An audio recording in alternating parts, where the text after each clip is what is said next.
Eu vou continuar falando sobre o Espírito Santo, que eu comecei a falar no domingo de manhã, tratando do assunto do Espírito Santo, para que ele serve, por que que ele está entre nós. Antes, o texto base é Lucas 3, versículo 15 a 16, Lucas 3, 15 a 16, eu não vou demorar, eu vou ser bem objetivo hoje, como eu fui domingo de manhã, na parte da manhã, porque o Espírito Santo é uma coisa básica que todo cristão ele tem que saber, todo crente, a palavra crente do grego que é pequenos cristos, como somos pequenos cristos na terra, nós temos que saber isso como base, mas entendo que por algumas doutrinas, por algumas coisas que aconteceram a partir da igreja pentecostal, algumas coisas perderam o seu verdadeiro sentido e a teologia ela passou para vários braços, mas o básico da teologia, do ensino de Cristo, nós temos que saber voltar para saber realmente para que serve, para que é o Espírito Santo. Em Lucas 3, de 15 a 16, nós vamos ver aqui João Batista falando sobre o que ele batiza nas águas, mas aquele que há de vir vai batizar com fogo. Nós vamos tentar entender um pouco sobre isso, mas antes de entrar no tema, lembrando que domingo, na parte da manhã, eu falei sobre o Espírito Santo, eu dei a abertura dessa série que eu vou terminar no domingo de manhã, a partir do momento que veio o avivamento na Rua Azusa, e ali entrou a teologia de Pentecoste. A Rua Azusa foi um local nos Estados Unidos que o avivamento veio. Era um lugar muito feio, só tinha bar, um lugar muito pobre, e existiam alguns cristãos ali orando para que Deus derramasse o Espírito Santo, e Deus derramou um avivamento extraordinário naquele lugar, de uma forma tão grande que as igrejas, que os bares fecharam, se tornaram igrejas. A igreja católica que estava naquele recinto, até o padre se converte, que aí surgiu a igreja carismática, mas depois se perdeu, porque novamente aqueles que presenciaram o avivamento, eles morreram, e as pessoas que tinham que dar sequência, eles não conseguiram manter a sequência e introduziram novamente os santos, as idolatrias novamente na igreja. E a partir daquele momento, a teologia começou a ser mudada, porque eles começaram a achar e falar e pregar na igreja, que a evidência do Espírito Santo é o batismo, que ele vem automaticamente junto com línguas estranhas, e profetizar, principalmente com línguas. Então a igreja ela começou a desenvolver de um formato seguinte: todos que precisam, todos que têm o Espírito Santo têm que falar em línguas, todos que têm o Espírito Santo, ele tem que ter aquele êxtase, um dia, uma hora, ele vai ter que sentir algo cair no chão, como dizem Pentecostes. Mas não é isso que é receber o Espírito Santo, não é falar em línguas. Receber o Espírito Santo não é ter esse êxtase. E eu comecei a falar sobre isso no domingo de manhã, que quando nós recebemos o Espírito Santo, e a evidência do Espírito Santo não é falar em línguas, não é cair no chão, a evidência do Espírito Santo é mudança de caráter e mudança de vida. E aí eu quero dar sequência nesse estudo sobre o batismo com o Espírito Santo, sobre o Espírito Santo, em Lucas 3, 15 e 16, diz assim: e essa altura as pessoas estavam em grande expectativa, imaginando seus corações, se porventura João não seria o Cristo.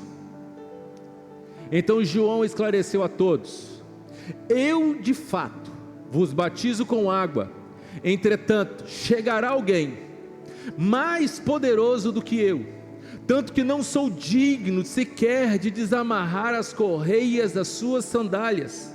Ele sim vos batizará com o Espírito Santo e com fogo.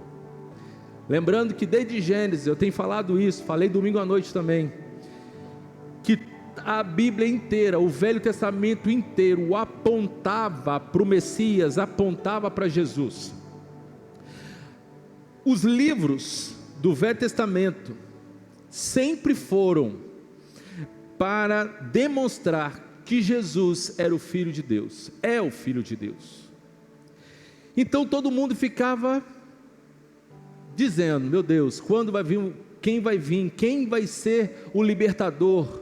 Principalmente agora nesse Império Romano, que nos amordaçam, que nos escravizam, que nos esfolam. Quem vai ser esse? Deve ser esse João. Ele parece meio Elias, ele tem cara de profeta, ele tem cara de alguém diferente, ele tem um jeito, deve ser João, deve ser o João Batista, que deve ser o Messias. Ó do jeito que ele fala, ó que autoridade ele tem. E todo mundo começou a apontar João como o Messias. E João então, ele para e fala assim: epa, vamos botar os pontos nos is aqui. Eu sim vos batizo com água, ou seja, sim, eu estou pregando o arrependimento. Eu sou um pastor que prego para você sair dessa vida e ir para o caminho de Deus. Eu sou aquele que falo todas as horas e todo momento dizendo que vocês são hipócritas, que vocês vivem uma coisa, praticam uma coisa que não vive. Eu prego arrependimento, mas esse que vai vir agora, ele batizará vocês com o Espírito Santo e com fogo. Ele quis dizer: eu posso pregar para que você se arrependa, eu estou aqui diariamente dizendo: sai dessa vida, mas esse que vai vir agora, no momento que você encontrar ele face a face, a sua vida vai ser mudada completamente. Ele entrará no teu coração, ele vai entrar na sua vida de uma forma que, se você mentir, você deixará de mentir. Se você adulterava, você deixará de adulterar. Se você tinha um gênio forte, você deixará de ser, e a sua vida será mudada totalmente. Olha a diferença. A igreja pentecostal, ela prega diferente disso que eu disse. Ela prega que eu, João Batista falando, eu batizo vocês, mas esse que vai vir, vai botar a mão na cabeça de vocês, vocês vão cair, vocês vão falar em línguas, vocês vão ter um êxtase. O Espírito Santo é muito maior do que o êxtase.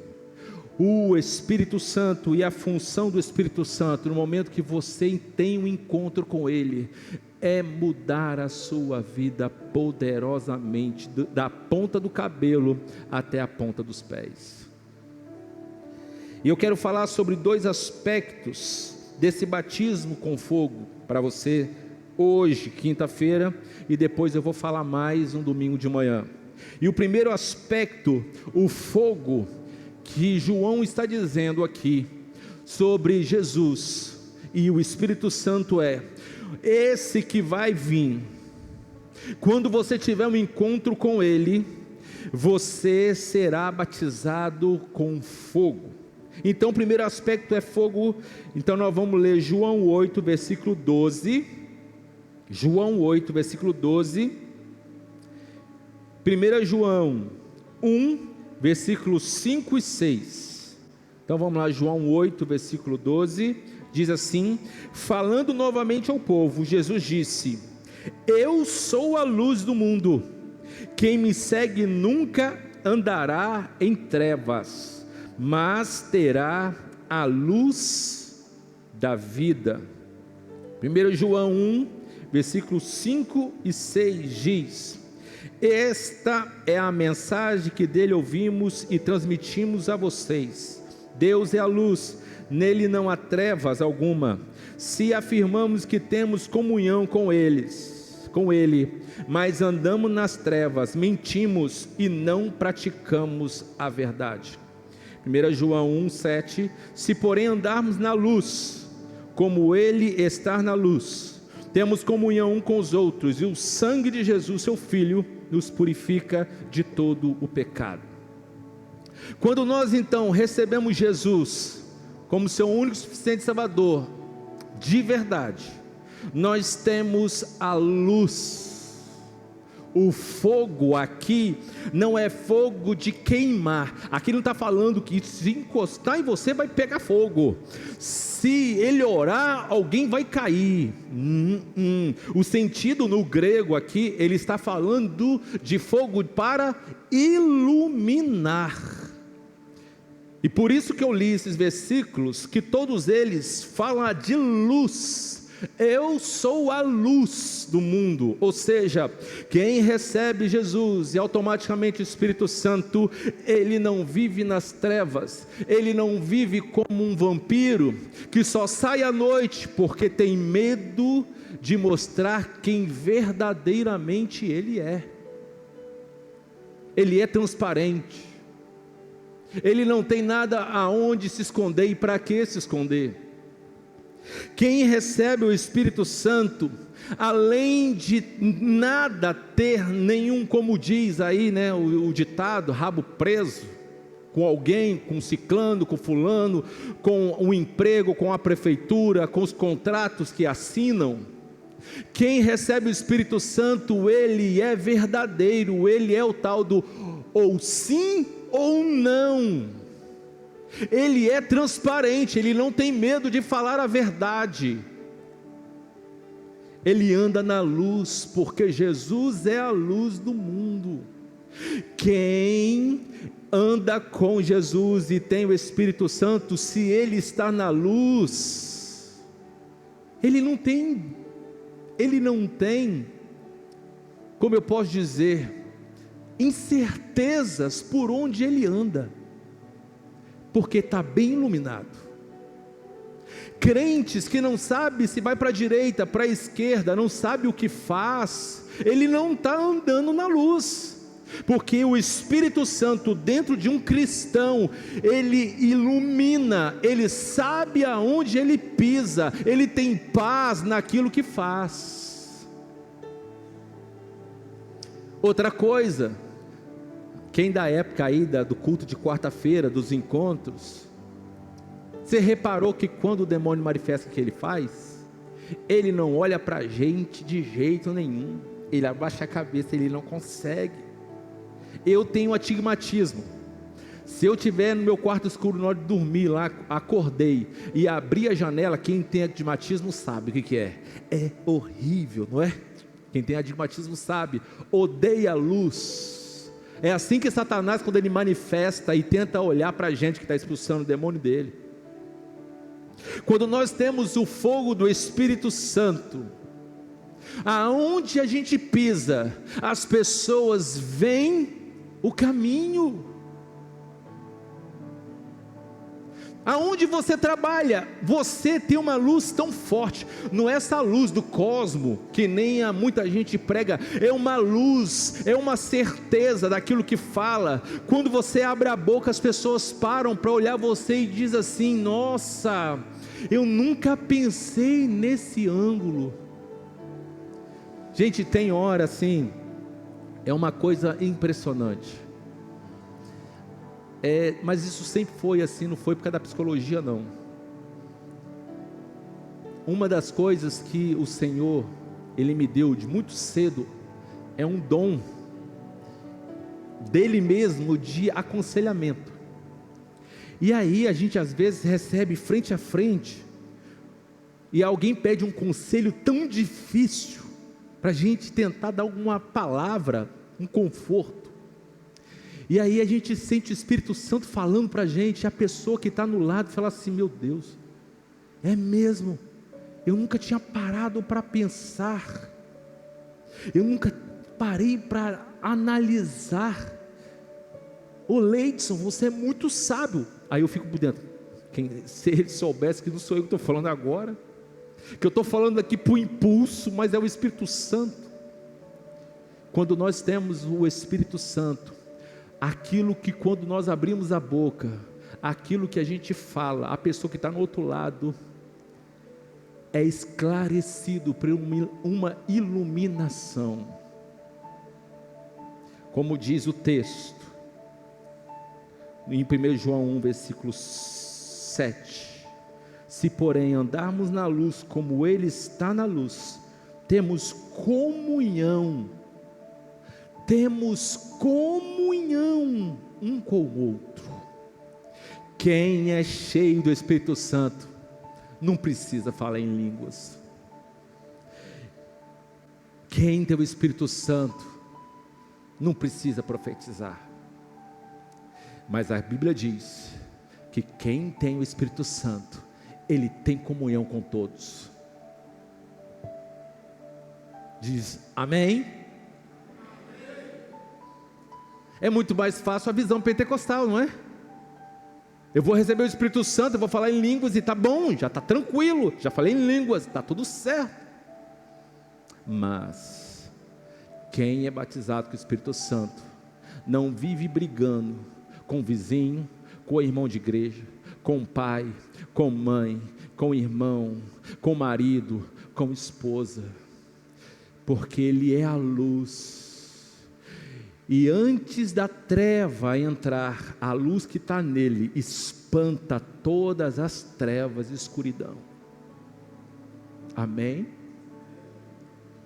Como eu disse, o Evangelho não é massagear ego, o Evangelho é saber a verdade. Você pode falar em línguas para mim, Satanás também fala, Satanás também profetiza, irmão. Satanás já profetizou através de um bêbado na minha vida, algo que aconteceu. Satanás também profetiza, mas ter comunhão com o outro, ele não pode. Você tem comunhão? Você vive em comunhão? É muito fácil julgar o outro. Nossa, que homem abençoado, ele prega demais, que cantora de Deus, ela ministrou, arrepiei. Mas comunhão, frutos do Espírito, ela tem, ele tem, você tem, eu tenho. Então o primeiro aspecto do Espírito Santo é o fogo que ilumina. Aonde os nossos pés estão, esclarece. A pessoa que está em trevas, ela simplesmente vê uma saída através da luz do Espírito Santo que está em você, em sua vida. Quando você abre a boca, não sai nada mais do que luz. Amém? Segundo aspecto, o fogo que purifica. Tiago 1, versículo 21.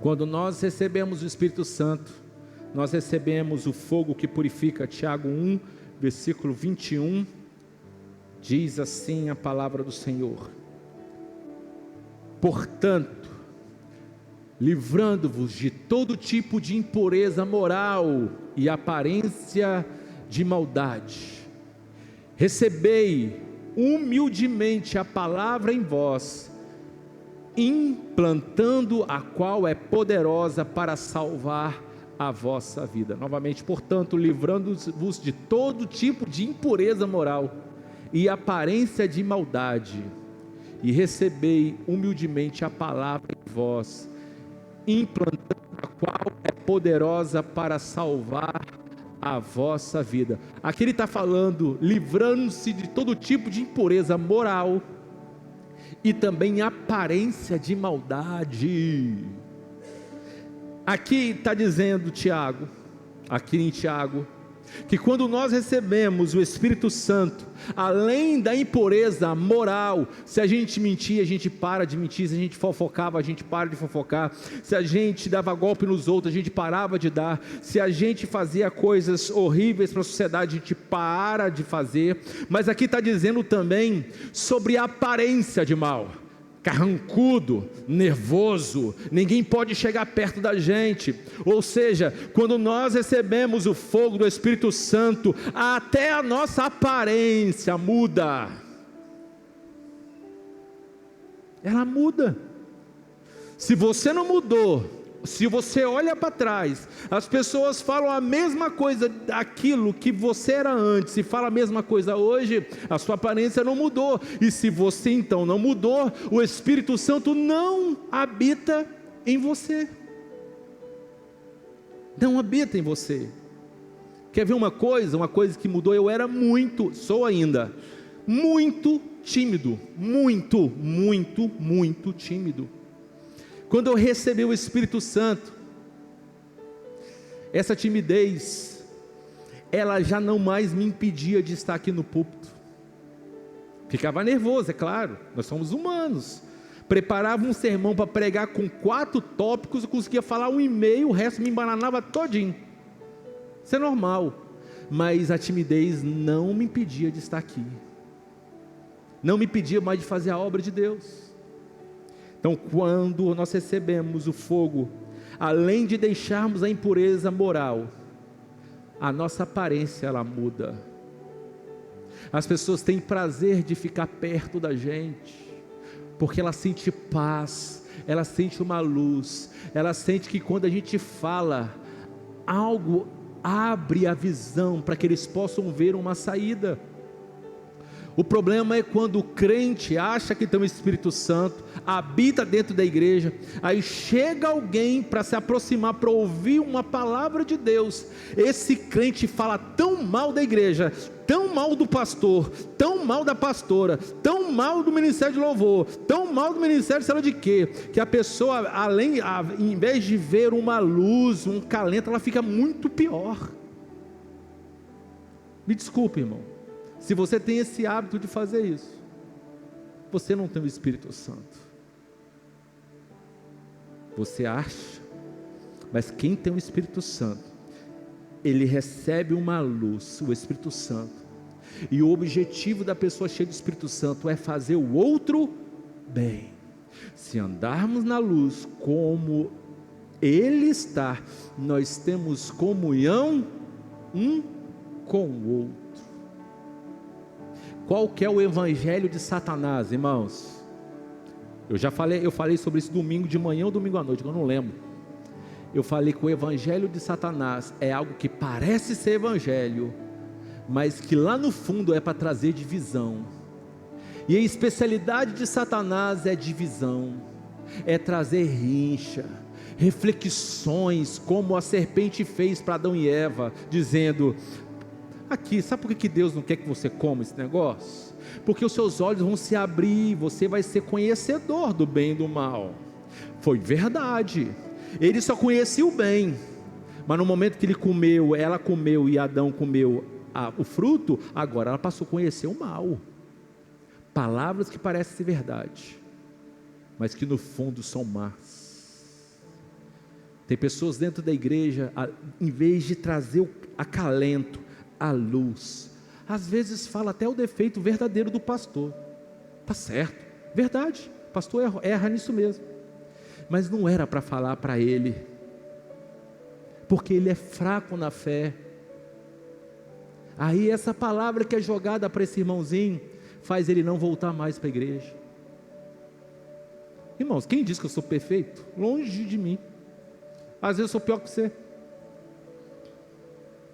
mas tem coisa que a gente não pode falar, e se for falar, fala diretamente com o pecador. Bem? Então, irmãos, para finalizar, hoje eu falei de 2 aspectos. Quem recebe o Espírito Santo tem um fogo que ilumina, aonde ele está existe iluminação. João Batista bateu no peito dizendo assim: o que eu só posso fazer é pregar, irmão.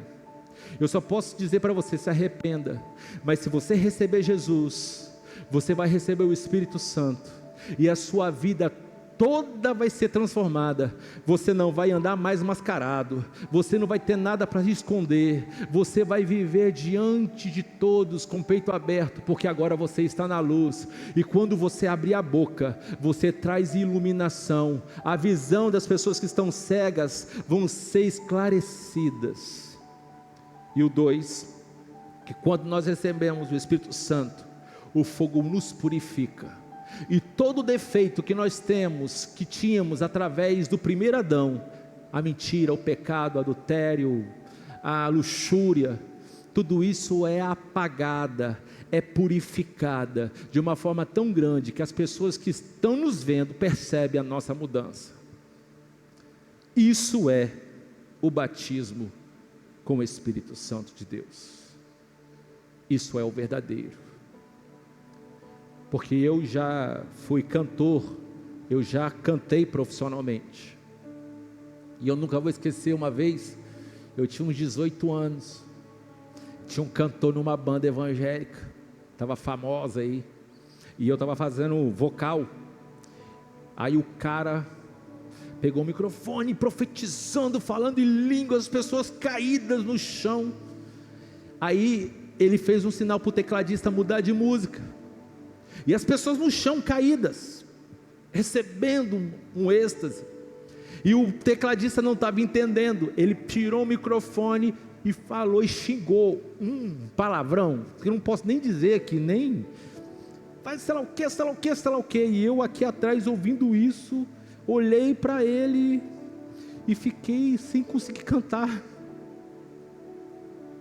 Ele tinha acabado de falar em línguas, irmão. Ele tinha acabado de botar a mão na cabeça de uma pessoa, e a pessoa estava demoniada, saiu o demônio na hora. Nada disso comprova que o Espírito Santo, o que move, o que mostra o Espírito Santo, é a mudança de vida e de caráter. Isso que você tem que buscar na sua vida, em nome de Jesus. Amém? Vamos ficar em pé, irmãos? Domingo de manhã eu vou falar sobre a segunda parte do Espírito Santo. Deus, em nome de Jesus, nós estamos aqui clamando para esse Espírito Santo sobre a nossa vida, sobre o nosso coração,